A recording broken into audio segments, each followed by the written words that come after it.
દર્શક મિત્રો, આપ જોઈ રહ્યા છો Banas crime 24 news Gujarati channel. હવે જોઈએ આજના મુખ્ય સમાચાર। પાટણ જિલ્લાના હારીજમાં ભૂગર્ભ ગટર ઉભરાવાની સમસ્યા યથાવત। પાટણના હારીજ શહેરમાં ભૂગર્ભ ગટર ઉભરાતા સમસ્યા હવે માથાના દુખાવા સમાન બની છે। ગંદા પાણીનો યોગ્ય નિકાલ ન થતા રોગચાળાની ભીતિ સેવાઈ। જાહેર માર્ગો તથા સોસાયટી વિસ્તારોમાં ભૂગર્ભ ગટરના દુર્ગંધયુક્ત પાણી રેલાયા છે। ત્યારે સ્કૂલે જતા બાળકો, મહિલાઓ તથા સિનિયર સિટીઝનો સહિત બજારના વેપારીઓને ભારે હાલાકીનો સામનો કરવાનો વારો આવ્યો છે। પમ્પિંગ સ્ટેશન કાર્યરત ન હોવાથી નગરની પરિસ્થિતિ નરકાગાર બની ગઈ છે। કેપી હાઈસ્કૂલ, જલારામ પાર્ક, ધુણિયા વિસ્તાર સહિત મુખ્ય બજારમાં દુર્ગંધયુક્ત ગટરના પાણી રેલાતા ભારે હાલાકી। ગટરના ગંદા પાણીને લઈ ગંદકીનું સામ્રાજ્ય ફેલાતા સ્થાનિકો રોષે ભરાઈ આગામી પાલિકાની ચૂંટણીનો બહિષ્કારની ચીમકી ઉચ્ચારી।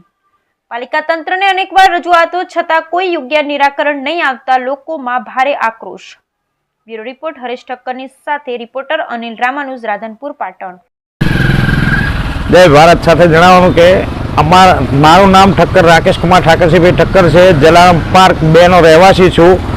છેલ્લા 5 વર્ષથી જ્યાં ચૂંટણી ચાલુ થઈ અને ચૂંટણી પતી અને હવે આ નવી ચૂંટણી જાહેર થઈ, પણ અમારા એરિયામાં કોઈ પણ જાતની ગટરની સમસ્યા 5 વર્ષથી કોઈ નિકાલ આવતો નથી અને અંડરગ્રાઉન્ડ ગટરની કોઈ સફાઈ કામદારો સફાઈ કરવા આવતા નથી। કેટલી વાર રજૂઆત કરીએ છીએ, આવે છે અને નિકાલ કરતા નથી। આવે ગાડી જોવે છે, મૂકે છે અને ચેક કરી અને કે કામમાં ભરેલું છે, આગળથી નિકાલ નથી। પમ્પિંગ સ્ટેશન બંધ છે। પમ્પિંગ સ્ટેશન બંધ હોય, પમ્પિંગ સ્ટેશન ચાલુ હોય તો નિકાલ થાય, પણ પમ્પિંગ સ્ટેશન તો બંધ જ છે। આપણું આ જીવન હજુ સુધી ચાલુ થયું જ નથી જ્યારથી અંડરગ્રાઉન્ડ ગટર બનાવી ત્યારથી। હું ઠક્કર સંભુલન નરવેરામ 3 દરવાજા રોડ વાગડવાડી પાસે જલારામ પાર્કમાં રહું છું અને અમારે 12 માસ અહીં ગટર ઉભરાવાની સમસ્યા છે। નગરપાલિકામાં કેટલી વાર રજૂઆત કરી પણ કોઈ સાંભળતું નથી। નગરપાલિકાના સભ્યોને ચૂંટાઈને આવ્યા સભ્યોને કીધું, એ પણ ખાડા કાન કરે છે। આજ સુધી કોઈ વાત સાંભળતો નથી। ચૂંટણી આવે ત્યારે વોટ લેવા માટે આવે ત્યારે વચન આપે છે, પછી તો કોઈ ડોકાતું જ નથી। એટલે અમારે જો આ સમસ્યા દૂર નહીં થાય તો અમે વોટિંગનો બહિષ્કાર કરશું, કોઈ પણ ચૂંટણી હોય।